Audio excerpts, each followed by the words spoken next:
I know you've all been patiently waiting for a new Zoids video, so here it is. Every wolf in Zoids explained. Before I get into it, I'm just going to start right off with the ask for you to leave a like and subscribe if you enjoy the video. It's greatly appreciated and will help me reach my goal of hitting 1,000 subs before the end of the year, which I'm already starting to plan a video for, so let's hope we actually get there, hey? And yes, it is Zoids related. Don't forget to also leave a comment about what you thought. As you all know by now, I love responding to all your comments. So without further ado, enough mucking around and let's get right into it. So we're going to be starting off with the OG, the Command Wolf.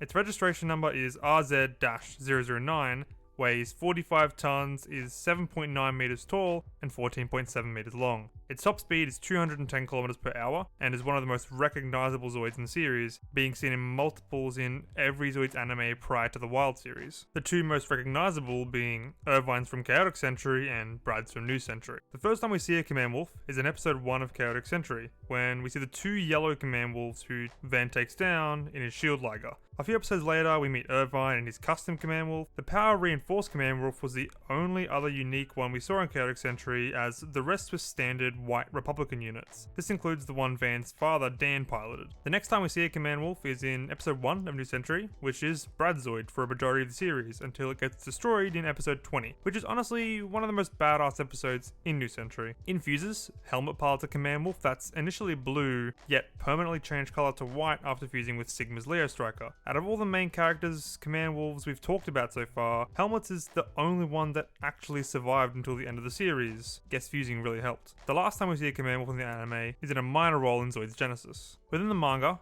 Dan Flyheight's Command Wolf is actually the Zoid that Zeke revives in the beginning of the story. However, this Command Wolf is short-lived as it soon destroys itself to protect the village from Raven Saberfang. Other than that, no Command Wolves take any lead roles in the manga, as Irvine doesn't actually pilot one. The Command Wolf is featured in the Zoids Saga and Zoids Versus series of games. Some exclusives to these games are the Clamor Wolf, Command Wolf Town, and Cerberus. In terms of the model kits, the Command Wolf was initially released in 1987, followed by the Mark II in 1988. The next release would be in 1999 with some chromed versions released by Leo Shop. In the same year, the Command Wolf Irvine and AC were released. The limited Command Wolf Red and Midnight Blue were released alongside the Geno Breaker's Story Game Boy Color game. The Command Wolf AC was released in 2004 as part of the Fuses line, shortly after the Command Striker was released. There was also a Holotech release in the same line. A recolored version of Irvine's Command Wolf was then released in the Genesis line, and it was a brown tanny color. When it comes to the HMMs, there was the original Command Wolf, the Command Wolf Empire version, the Irvine custom, and the Brad version. Lastly, a D-Style was released in the color scheme of Irvine's Command Wolf.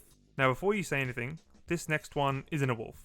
The reason I'm including it, and some other Zoids in this video, is that there isn't enough, Saix or Fox type Zoids to warrant their whole own video, and as both Irvine and Brad go from a wolf to one of these types of Zoids, it felt fitting to chuck them in here. So without further ado, we have the Lightning Saix. Its registration number is EZ-035, weighs 65 tons, is 8.8 meters tall, and 18.4 meters long. It has a top speed of 325 kilometers per hour. While not appearing in as many anime as the aforementioned Command Wolf, the Lightning Saix is a standout in both Chaotic Century and New Century and is very recognizable. It's introduced in episode 48 of Chaotic Century as an experiment created by Dr. D. It's soon piloted by Irvine after his Command Wolf is destroyed by the Geno Breaker. In New Century, we see the Lightning Saix first piloted by Jack Sisko when hired by Harry Champ in his battle against the Blitz team. Later in the series, Jack created his own team with two other Lightning Saixes. As Irvine never had the Command Wolf in the manga, the Lightning Saix was never actually introduced into the manga either. The Lightning Saix was in both the Zoids Saga and Zoids Versus video games. In terms of the models, the Lightning Saix was initially released in the 1999 line, 2002 Build Customized Mobilize line, and in 2003 with a remote controller and a slightly different color scheme. A custom Ninja Saix was also released for Zoids Generations. The HMM was initially released in 2010, which I somehow found new and sealed in Japan a few months ago, and then it was later released as an Irvine special.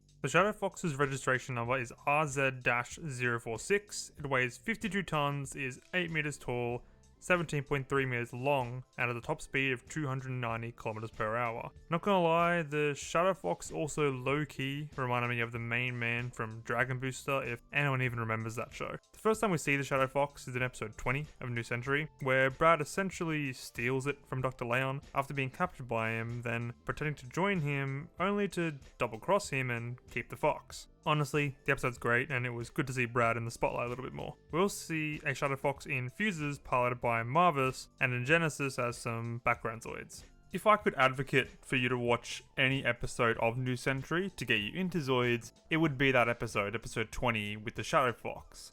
Just because it is really so epic, and it's actually really badass seeing that episode, and it's one of my favorite in their whole series. And once you watch it, you'll kind of find out why, and I feel like it'll give you a bit of an itch to watch the rest of the series, because it doesn't essentially spoil anything, so you can kind of watch episode 20 and then say, wow, that was amazing, and then go back to episode 1 and watch the whole of New Century. And it's really cool to see as well how the Shadow Fox has these tools and the Strike Laser Claw similar to the Like Zero, as it was actually developed by Dr. Leon to kind of be a counter for it. The Shadow Fox was never seen in the Chaotic Century manga and was only shown for one panel in the New Century manga. The Fox featured in both Zoids Saga and the Zoids Versus series. In terms of the models, the Shadow Fox was initially released in 2000, then re-released in the Build Customized Mobilized line. The limited edition Firefox was then released in 2003. In HMMs, it was initially released in 2012, with the Firefox coming in 2013. The next one is the Gatling Fox. Its registration number is ZW34, weighs 41 tons, is 4.6 meters tall, 8.9 meters long, and has a top speed of 260 kilometers per hour. There isn't a lot of info on the Gatling Fox, as it is from Wild Zero. However, what I do know is that it was introduced in episode 5 and looks pretty damn cool.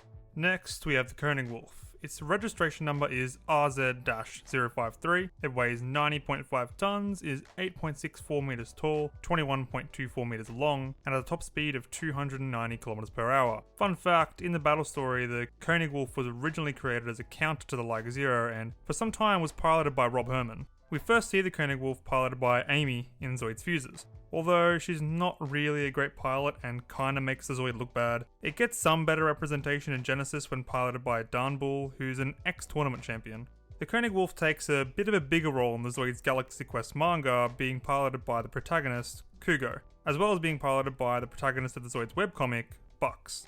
In terms of the games, the Konig Wolf featured in the Zoids Saga and Versus series, as well as Battle Coliseum. The Konig Wolf was initially released in 2001, and then again in the Build Customized Mobilized line. There was also a prototype CAS of the Wolf revealed in 2004, however this was never released. A chrome version of the initial model was released alongside the Zoids 2 game, limited to 50 units. Another limited run was the Heavy Arms Konig Wolf, which was a Zoid shop exclusive recolored in blue and grey. The Mark II was released in 2004 as a part of the Fuses line, and a yellow coloured prototype of this model does exist as well. The Gravity Wolf's registration number is FZ-019. It weighs 81 tons, is 7.31 meters tall, 15.24 meters long, and has a top speed of Mark 1 or 1235 kilometers per hour. Kinda crazy, but yeah, the Gravity Zoids are just weird like that. The only time we see the Gravity Wolf is in the Fuses anime piloted by Vareth. The Gravity Wolf appears in Zoids Saga 3 and Zoids Versus 3. In terms of the models, the Gravity Wolf was initially released in the Build Customized Mobilized line, and then released again in 2004 for the Fuses line. The Hunter Wolf, much like the Gatling Fox, is from Zoids Wild, and thus there isn't too much info or history on it.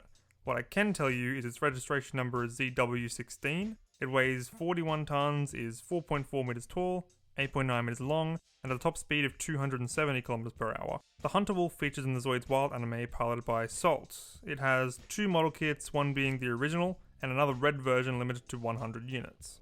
Next up, we have the Sword Wolf. Its registration number is GZ-007. It weighs 91 tons, is 8.8 meters tall, 18.9 meters long, and has a top speed of 301 kilometers per hour. The Sword Wolf is unique to the Genesis anime and is a rare Zoid that features Metal Z swords, which are able to cut through Dgal's Bio-Zoid's armor. We first see the Sword Wolf in episode 1 of Zoid's Genesis when Rakan assists Ruji in defending Mirudo Village. It plays a really large role in the anime and is one of the strongest Zoids in Genesis, becoming more capable again with the added Bio Crusher equipment later on in the series. The only game we see the Sword Wolf in is in Super Robot Wars K.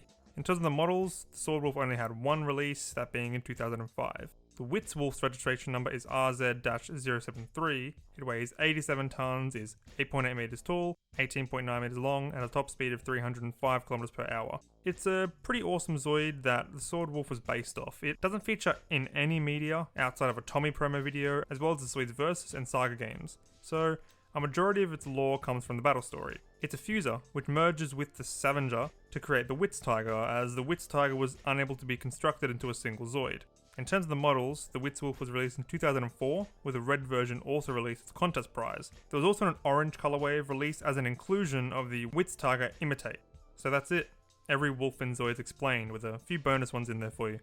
While editing this video, I've actually also hit 500 subscribers, which is pretty awesome, so thank you all for that. That puts me at the halfway point of my goal of reaching 1,000 by the end of the year, so let's keep going strong. I hope you all enjoyed the video, and if you did, be sure to like and subscribe, as it is greatly appreciated, and I will see you all in the next one.